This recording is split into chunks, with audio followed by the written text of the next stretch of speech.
Stay up to date on the latest political news this election season for less. Visit inforum.news/port and get 3 months of unlimited access to our news network for only 99 cents a month. Subscribe now at inforum.news/port. This podcast is brought to you by the North Dakota Petroleum Foundation. From heating our homes and powering our vehicles to cell phones, clothing, and medical equipment, oil and natural gas makes everyday life better. North Dakota Oil and Natural Gas, advancing the possibilities. Learn more at ndpetroleumfoundation.org. Forum Communications Company is proud to be a part of the Trust Project. Learn more at thetrustproject.org.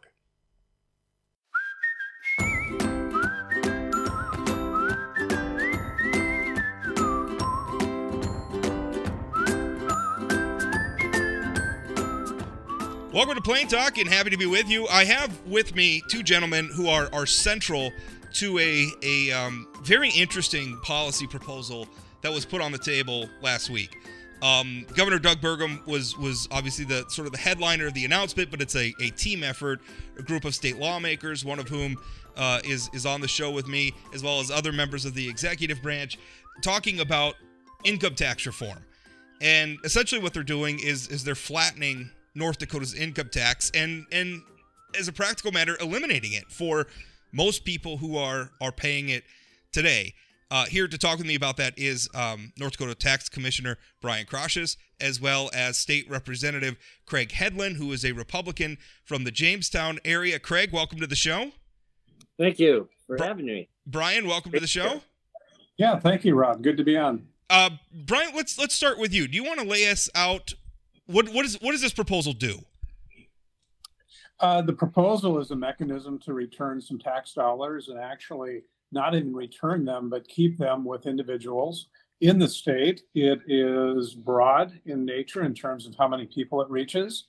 And it's essentially a flat tax of 1.5%. So it would change the current tax structure, eliminate the brackets as we know them, but it does have a twist in that it's different than other flat tax proposals that other states have, in that there's a very large deductible, if you will, and that occurred by eliminating the first tax bracket as we currently know it, that's currently in place. And of course, this would have to be passed by the legislative body in the upcoming session, but it's measurable relief. It really is a bottom-up approach. How we're looking at it in many ways, it starts with low income, no income tax. Middle income, many of those will have no income tax because an individual will not have a tax obligation on the first $55,000 they make, and a joint filing couple would not have an income tax obligation on the first $96,000 they would make. But really the genesis of this, there are a lot of proposals out there, a lot of ways to provide tax relief, tax reform to individuals.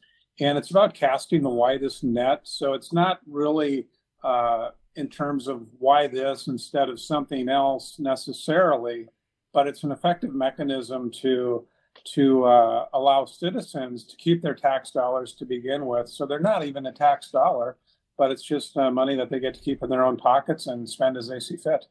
I currently, and the tax commissioner can correct me if I'm wrong, we have essentially 5 tax brackets under the current law, where people making anywhere from $0 up to $40,525. Well, I shouldn't say this. They pay a little over 1%, and it goes all the way up to people making more than $445,000 a year. They pay just a little bit less than 3%. And essentially, what this would do is there's 2 brackets. There's people who make, for single people who make below $54,726, they pay nothing in the income tax. And for married people who make below $95,601, there's no tax. And above that, there's just one tax bracket, 1.5%. Did I get all that right, Brian? That is correct. Yes. Oh, okay. I don't know if I clarified or if I confused people. I don't know. Craig, in years past, you've supported essentially eliminating the state income tax, leveraging revenues from the legacy fund and eliminating the income tax. This gets us I want to say most of the way there. Am I right in saying that I think about 60% of North Dakotans who pay the income tax today would pay no income tax under this plan, roughly? Is that the estimate? That is the estimate, and you are absolutely correct. That is what I've been promoting, and I think the tax commissioner and the governor have helped us move that position forward. Now, Craig, let me ask you this question. One concern that I really like this plan, so I'm just trying to think of potential rebuttals to this. And I know one thing that sticks in my mind a lot when we talk about income taxes, I think of how dependent our state is on commodities for our economy. And obviously those, the things we do with those commodities, whether it's energy, coal, oil, gas, whether it's agriculture, the various crops, livestock, that drives a lot of our tax revenues, both directly where we're taxing those, the production of those things, or indirectly where my income that is taxed comes from farming or comes from working in the energy industry. So I worry when we narrow the income tax like this, are we making ourselves too dependent on, for instance, oil taxes, which at times are most of where our state's revenues come from, obviously kind of depending on the oil markets. Does this make us too dependent on oil taxes? Well, I suppose you could take it when you look at it and come up with that conclusion. But I think what we're moving forward here, those revenues are already going to be in place because of the legacy fund and the earnings that legacy fund is going to generate in the future. So as we continue to produce oil, the fund grows because of the 30% constitutional mandate that 30% of that revenue goes into the legacy fund. It grows. I can't project what it's going to be when we get there to the session, but I think the latest numbers I've seen, are we getting close? We're over $8 billion, certainly, in the legacy fund. And as that continues to grow, it's going to provide more and more revenue through earnings, that are for legislative expenditures. Now, we can use those expenditures for something else, by growing government, or we can use those revenues in a way that can provide some tax relief to North Dakotans, which I think in the end will help us increase our earning potential for employees, and it'll provide growth for the state and everybody in the state. So, I think it's a win-win for everybody. And the nice thing about doing it through income tax and providing relief through income tax is it's fairly easy. It's not as complicated as doing it through property tax. Well, all the less complicated because the income tax is a tax that the legislature levies, the state levies, as opposed to the property tax, where you have a lot of local governing entities and you have a lot of spending decisions or budget decisions that are being made locally that are driving the property tax. And then you have school boards, you have park boards, you have, counties, you have cities that are all making decisions regarding that. You're right. This is something that the state's easy to do. I think that's a well-made point. Brian, where the revenue, obviously, if we're going to take 60% of tax-paying North Dakotans and say you're not paying the income tax anymore, that's going to reduce revenues, right? So is there a plan here to replace those revenues that comes legacy fund earnings? I think that's what Craig was referencing. Is that what we're depending on? Is revenues generated by the legacy fund's investments to replace that? I think that's a conversation lawmakers in particular will have to have. They're the ones who decide where the funds would come from eventually. But one point I would make when it comes to income tax and the reliance, because it's a good point, it's a valid question. But at this point in time, approximately 6 to 7% of state revenue that we operate on, state revenues that fund priorities, et cetera, come from income tax. The majority comes from sales tax. We have oil and gas revenues, ag receipts, et cetera, and those related to those industries, as well as tourism and a number of other areas, business, manufacturing, et cetera.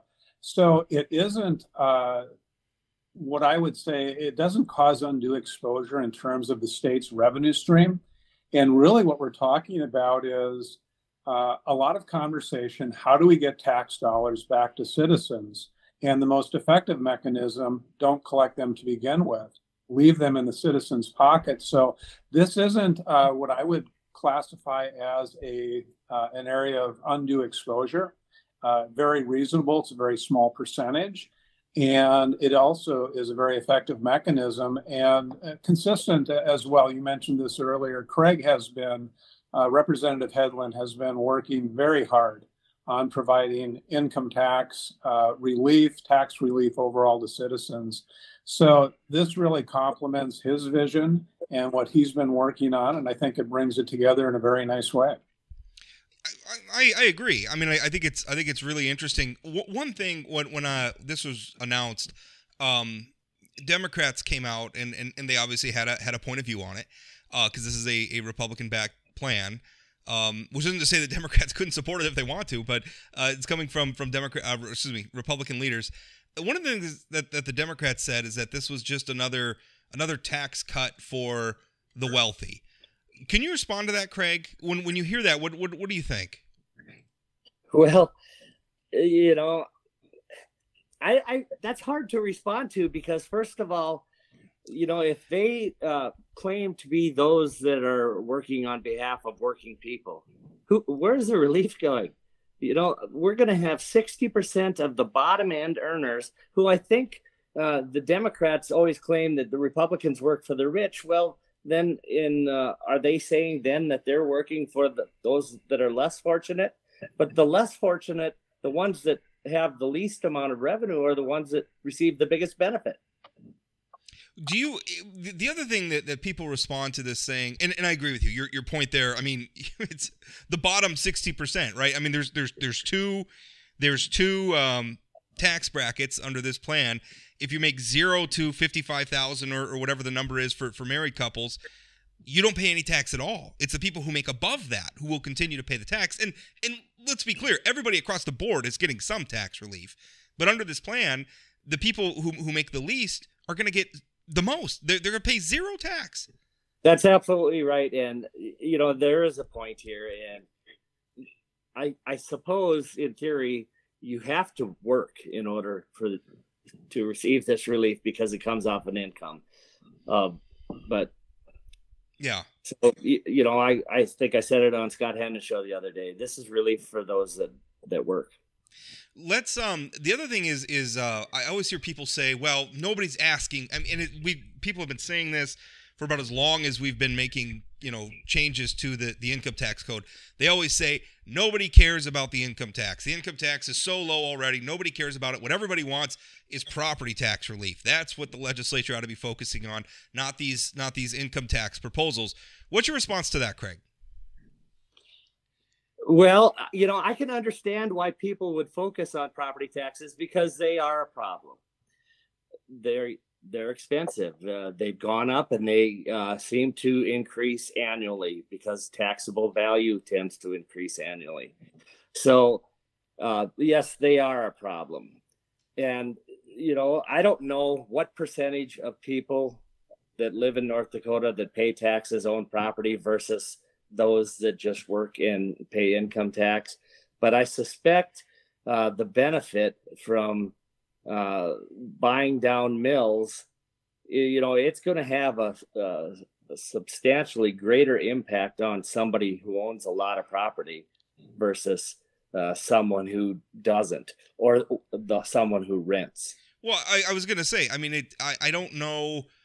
I mean, you would hope that if you reduce property tax burdens for people who own rental properties, that would filter down to the people who are renting. But I'm not sure many renters would say that that's happening. I mean, I think most of them would probably say, I'm not seeing that property tax relief. And then again, what the legislature has been trying to do is, as you said, buy down property taxes. But we need cooperation from a whole lot of governing entities, park boards, again, cities, counties, and you're counting on them to, again, pass those savings along. And I don't know that they always have, Craig. Yeah, I'd like to make a point here. Sure. I think since we started in providing property tax relief or so-called property tax relief from the beginning through today, the state has spent about $7 billion. Now, if we would have done income tax relief from the beginning, that income tax could have been wiped out. It could have been gone for probably several years already, and it would be gone. And we could have still started property tax relief before that. The trouble we've had in providing additional income tax relief, we've only been able to do it in times when our surpluses are big, like they're going to be when we come back here. It's the only time we've been able to get any passed. Had we done income tax first, I believe we would have been able to get rid of our income tax burden, and we could have still started down the property tax road.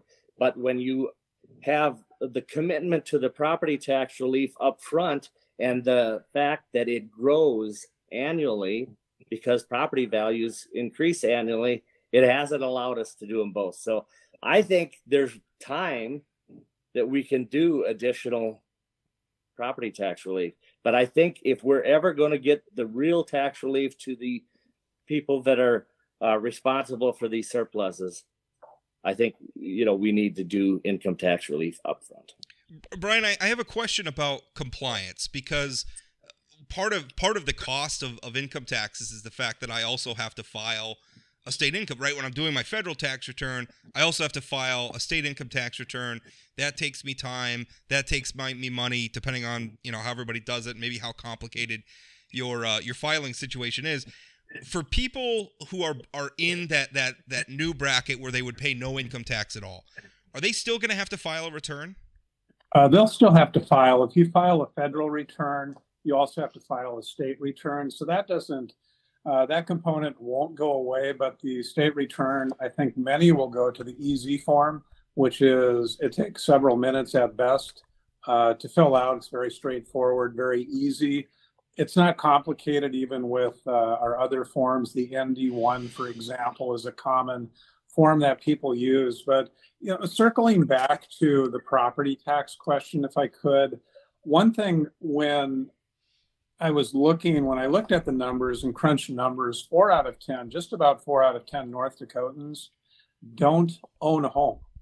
So they don't have property. So we're close to 40% without having any access to income or property tax relief, I should say.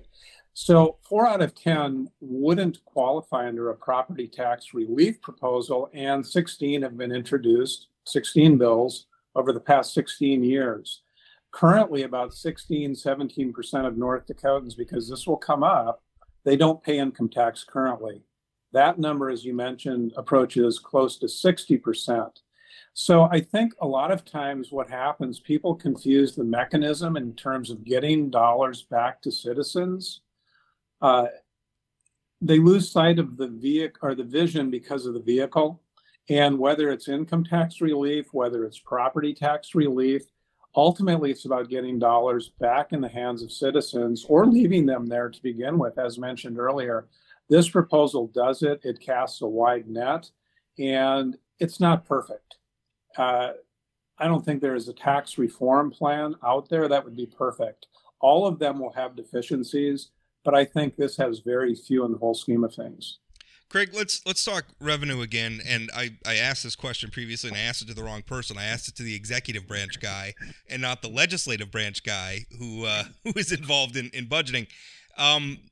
What is your vision for how the legislature will accommodate? Because obviously there's and listen, I want to be clear.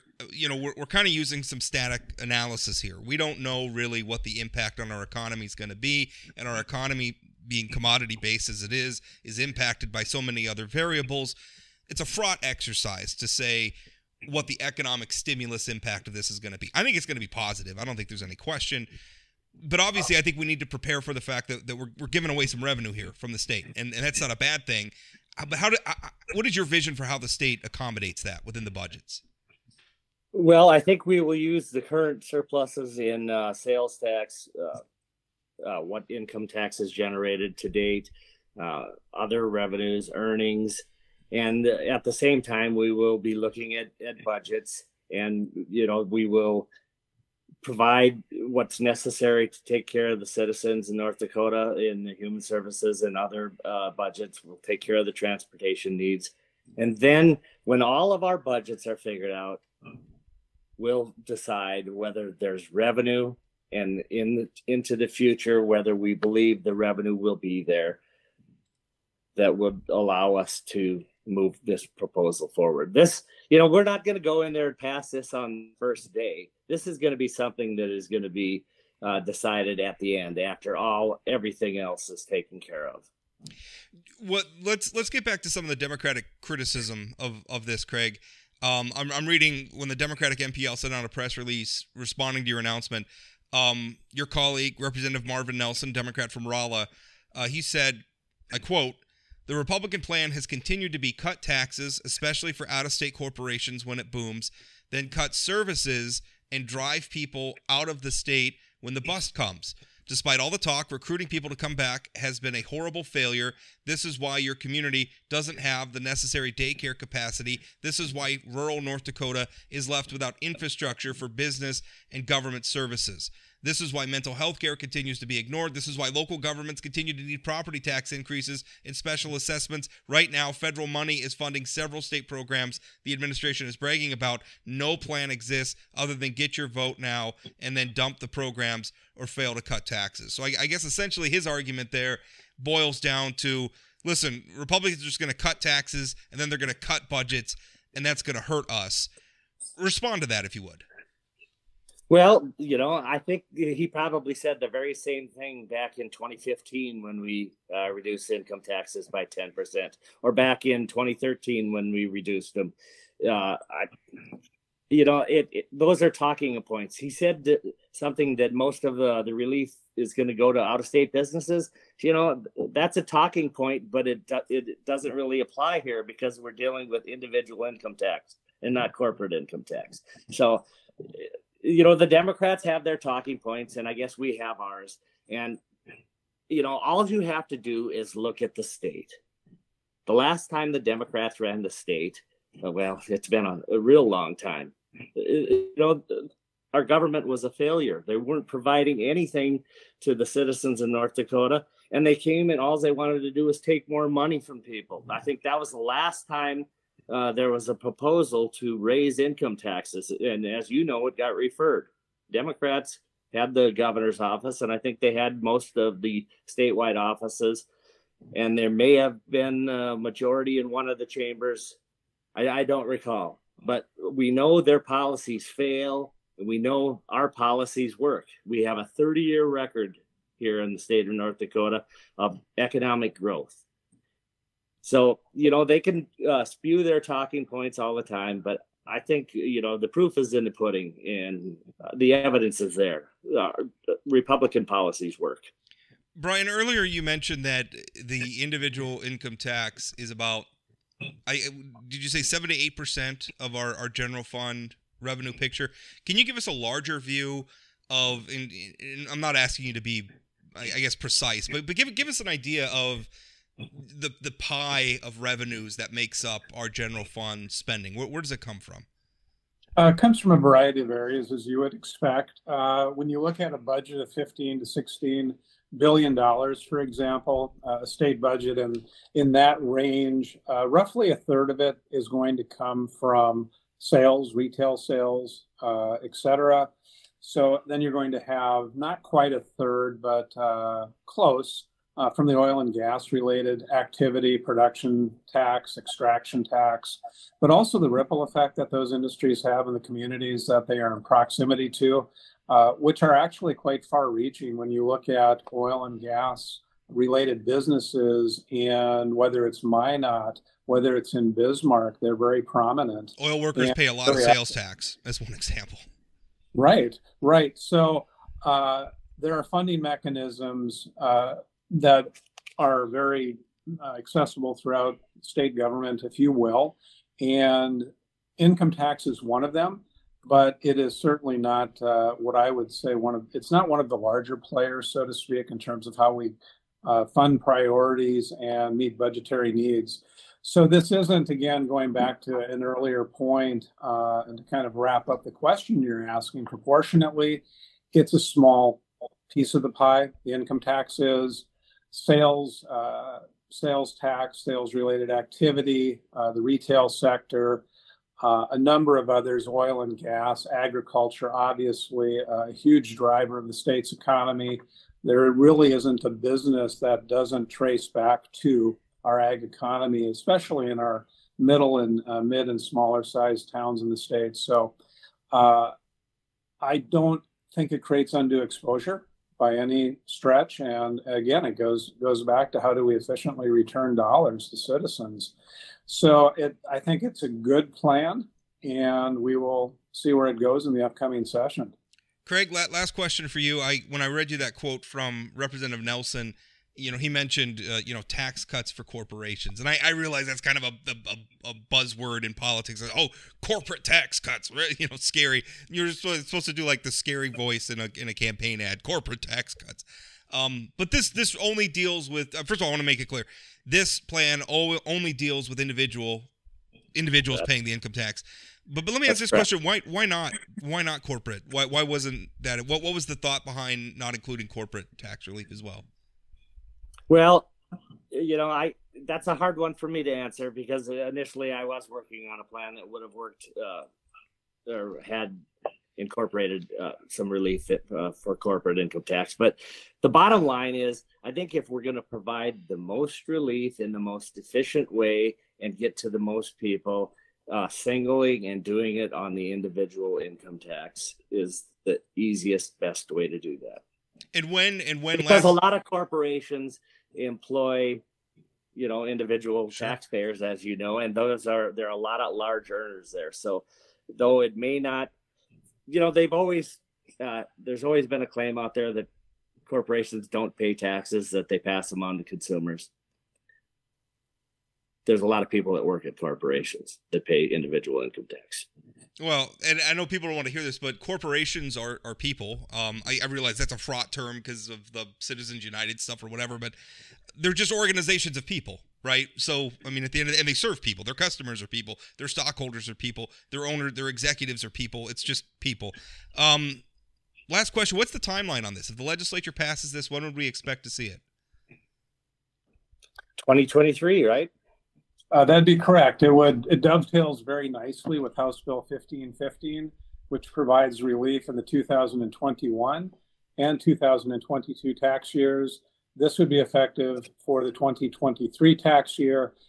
So it also addresses the question invariably that will come up, and that is what is going to replace the current relief that's been issued through House Bill 1515. That was the $350 tax credit for individuals, $700 tax credit. Kind of a pandemic era boost, I think, is what we were trying to do with that. And now the question is, what's gonna come next? And this, as you said, is the answer to that question. Absolutely, yes. Brian, Craig, I thank you so much for your time coming on and explaining this. It's not that complicated. In fact, it's super easy to understand. Certainly a lot easier than our current income tax code. Not that our current one's terrible, but especially not compared to the federal government. Oof. But it's an interesting proposal. I thank you both for coming on and talking about it. Well, thank you for having us. And, the point you just made, there are other states, and a lot of them. I think there's 18 or 19 different states that are lowering there. So even though today we may have the lowest rates of any state that still continues to collect tax, we're not going to be there if we don't do this proposal. Arizona has rolled out a 2.5% flat tax.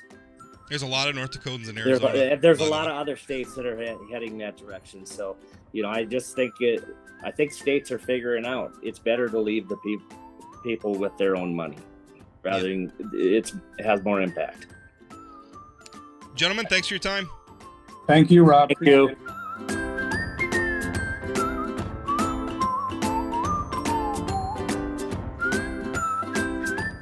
Did you know Forum Communications Company has a robust podcast library? At inforum.com/podcasts, we have everything from politics, sports, true crime, outdoor adventure, and more.